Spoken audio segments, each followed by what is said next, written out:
വരുന്ന സംഭവം hygiene restaurant വന്നിട്ടുണ്ട്. എന്നിട്ട് അവിടെ ഹൈജീൻ ഇഷ്യൂ കണ്ടിട്ടുണ്ടോ? ലോകത്തുള്ള പെരുങ്കള്ളന്മാരെല്ലാം ഇവിടെ നിൽപ്പുണ്ടല്ലോ. അയ്യോ അമ്മേ, ഇവർ അത്രക്കാരൊന്നും അല്ല. അവരെയല്ല, നിന്നെയാ പറഞ്ഞത്. ഒരാളുടെ ഒരു അഭിപ്രായം അത് മെജോറിറ്റിയുടെ ഒപ്പം നിൽക്കുന്നില്ലെങ്കിൽ അതിനർത്ഥം അത് ശരിയല്ല എന്നാണോ? എന്റെ പൊന്നു സാറേ, അല്പം ചട്ടം വിത്തരില്ലാതെ ഇവിടെ ജീവിക്കാൻ പറ്റത്തില്ല.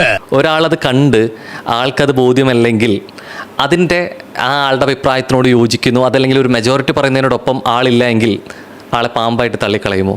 ഊതടാ, ഊത്, അടുപ്പിൽ ഊതനവന്റെ ആസ്ത്രത്തിൽ തന്നെ ഊത്. നീ ഒരു ഉപകാരം ചെയ്യോ, ആ ഡ്രൈവിംഗ് സീറ്റിലോട്ട് കയറി ഞാൻ ദാ ഇവിടെ ഇങ്ങനെ കിടക്കാം. നീ ആ ഫസ്റ്റ് ഗിയർ തന്നെ നെഞ്ചത്തൂടെ കയറ്റി ഇറങ്ങണം. What do you think of it? അതിൽ എന്ത് ഇന്നർ മീനിങ് ആണുള്ളത്? അല്ല, നിങ്ങൾ എന്താണ് ഈ ഉദ്ദേശിക്കുന്നത്? എന്താ നിങ്ങൾ അച്ചീവ് ചെയ്യാൻ ശ്രമിക്കുന്നത്? എന്റെ പഴയ സ്വഭാവമായിരുന്നു കേട്ടല്ലോ. എന്ത് കരഞ്ഞു കാല് പിടിക്കോ? നിങ്ങൾ എന്തിനാണ് ഈ കഷ്ടപ്പെട്ട് ഈ വളച്ചൊടിക്കാൻ ശ്രമിക്കുന്നത്? സത്യസന്ധത കൊടുത്താൽ നാട്ടിൽ കിട്ടുന്ന 3 കാര്യങ്ങളേ ഉള്ളൂ: പുച്ഛം, പരിതാപം, അടി. ഇത് ഓൾറെഡി ഞാൻ ചോദിച്ചതിന് മറുപടിയായിരുന്നു ശരിക്കും മറുപടി അങ്ങനല്ലത്.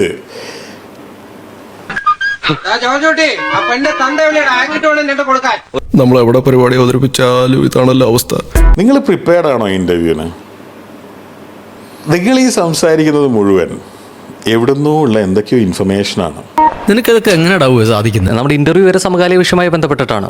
നിങ്ങൾ എൻ്റെ റെസ്റ്റോറൻറ്റിൽ ഇന്നിപ്പോൾ നമുക്ക് പോവാം, ഒരു ഈശയെ കാണിച്ചു തരാൻ പറ്റുമോ? ഈ ചോദ്യം പലതവണയായി. ഇനി ചോദിച്ച പ്രായത്തിന് മൂത്താണെന്നൊന്നും ഞാൻ നോക്കില്ല. തിളച്ച പാലെടുത്ത് മോന്തൊക്കെ ഒഴിക്കും ഞാൻ. ഒരാൾക്ക് അതൊരു അനുഭവം ഉണ്ട്, മറ്റൊരാൾക്ക് ഇല്ല എന്ന് അറിഞ്ഞാൽ അതിന്റെ അർത്ഥം അത് തെറ്റാണെന്നാണോ? ഒരു പ്രോപ്പർട്ടിയാണ്. വേൾഡിൽ ഇതുപോലെ ഒന്നേ ഉള്ളൂ. ഇവളെ ഉണ്ടാക്കിയ ശേഷം പടച്ചോനെ അച്ഛൻ ഉടച്ചു കളഞ്ഞു. ഞാൻ പറയാണ് അവിടെ ഒരു ക്ലോക്ക് ഉണ്ടെന്ന്.